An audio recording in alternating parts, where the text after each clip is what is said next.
500 CDs, one record store, a few hours before they were gone.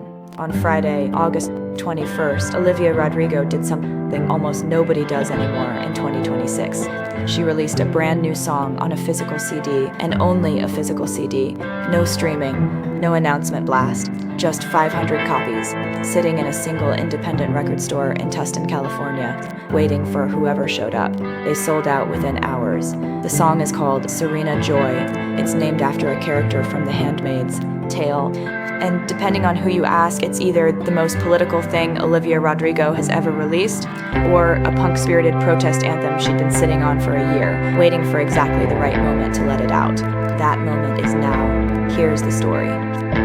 Let's start with what actually happened, because the way Rodrigo released this song is almost as interesting as the song itself. Analog Music Shop is an independent record store in Tustin, California, about 8 miles from Arvine's Great Park. On Friday, the store announced on Instagram that Olivia Rodrigo had personally supplied them with 500 copies of a new CD single, not her label doing a wide rollout. Rodrigo approaching a local record store 3 days before the song would hit streaming and handing them the only physical copies in existence. The store was understandably floored.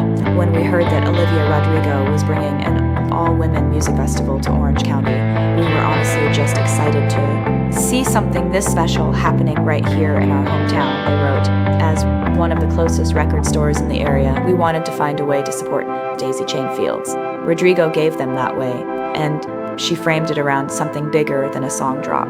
As the store put it, an artist building a stage for women in music and raising funds for women and girls.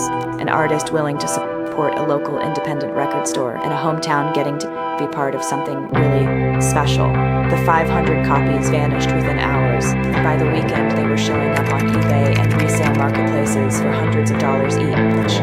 For everyone who missed the scramble, the wait is short. Serena Joy hits streaming worldwide on Monday, August 24th via Interscope Records. Here's the part that's been quietly building for months. Serena Joy isn't new. Rodrigo wrote it with her longtime collaborator Dan Nigro during the sessions for her third studio album, You Seem Pretty Sad. For A Girl So In Love, a record that debuted at #1 on the Billboard 200 back in June. But the song didn't make the album. Fans actually knew about it before anyone heard a note. Earlier this year, sharp-eyed listeners spotted the title Serena Joy among 18 songs written on a whiteboard in a studio photo. The name stuck in Rodrigo lore, a ghost track, a song that existed, but nobody could hear. When asked about it in June, Rodrigo confirmed it was real, and that cutting it hurt. I actually really love it. It didn't fit on the album, she said. The record was very much a chronicle of a relationship, beginning, middle, and end, but I hope that it'll be a part of something else down the line. That something else turned out to be this, a standalone release, unshackled from the album's romantic arc, dropped as a physical artifact tied to a festival built entirely around women. Serena Joy is a character from Margaret Atwood's The Handmaid's Tale, a woman in the dystopian society of Gilead who helped build the very system of oppression that ultimately strips away her own freedom. She's one of literature's most chilling studies in complicity, a person who enabled the cage, then found herself locked inside it. According to Consequence, who reviewed the track, Rodrigo uses that framework not to retell Atwood's story, but to issue a warning. The song reportedly never names Gilead or the character directly. Instead, in Consequence's reading, Rodrigo repeatedly cautions that people who look away while others lose their rights shouldn't expect to stay protected themselves. At one point, per Consequence, she warns, they'll do it to you. That's the political charge people are responding to. It's worth being precise here.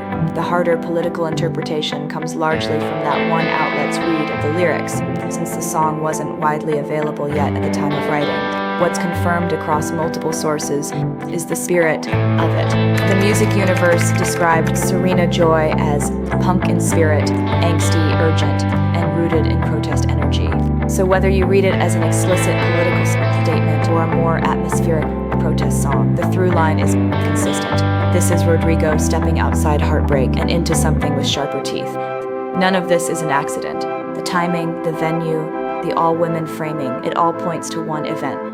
On August 29th, Olivia Rodrigo headlines the inaugural Daisy Chain Fields Festival at Great Park in Irvine, California.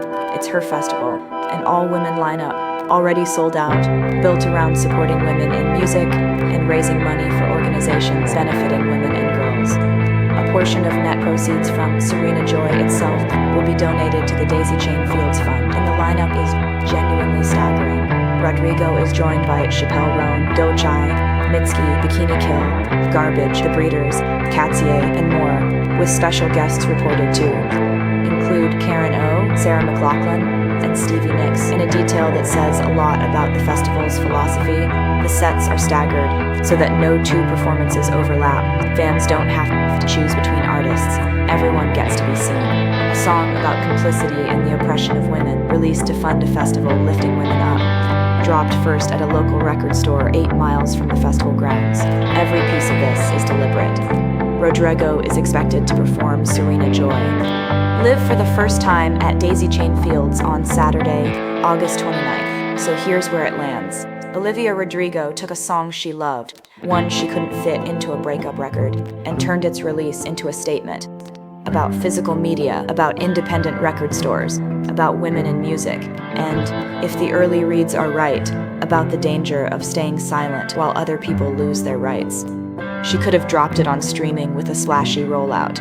Instead, she handed 500 CDs to a hometown record store and let it spread by word of mouth, resale listings, and curiosity.